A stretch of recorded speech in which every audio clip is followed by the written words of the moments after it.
પૂરમાં chemical mafia બેફામ થયા છે। કિરાળી અને લુણાગરા ગામે નદીમાં ભારે પ્રદૂષણ જોવા મળ્યું। ભાદર નદીમાં ફીણથી ઉભરાતો તે આખી નદી જોવા મળી છે। નદીમાં કેમિકલયુક્ત પાણી છોડાતું હોવાનો આરોપ છે।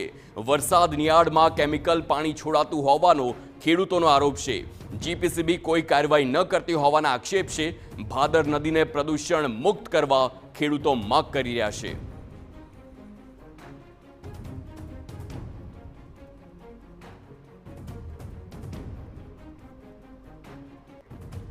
તો આ દ્રશ્યો ભાદર નદીના જોઈ શકો છો। કેમિકલયુક્ત પાણી સીધું જ નદીમાં છોડાતું હોય અને આખી જે નદી છે તેમાં ફીણ જોવા મળતું હોય।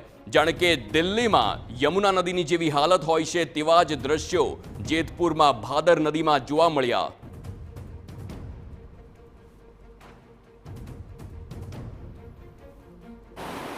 તમે આજની વાત કરતા તો આજે અમે જે છે એની અત્યારે જ અમે વિઝિટ કરાવીને એના જે સેમ્પલ જે છે અમે એકત્રિત કરીને અમારી જે છે લેબોરેટરીમાં મોકલશું।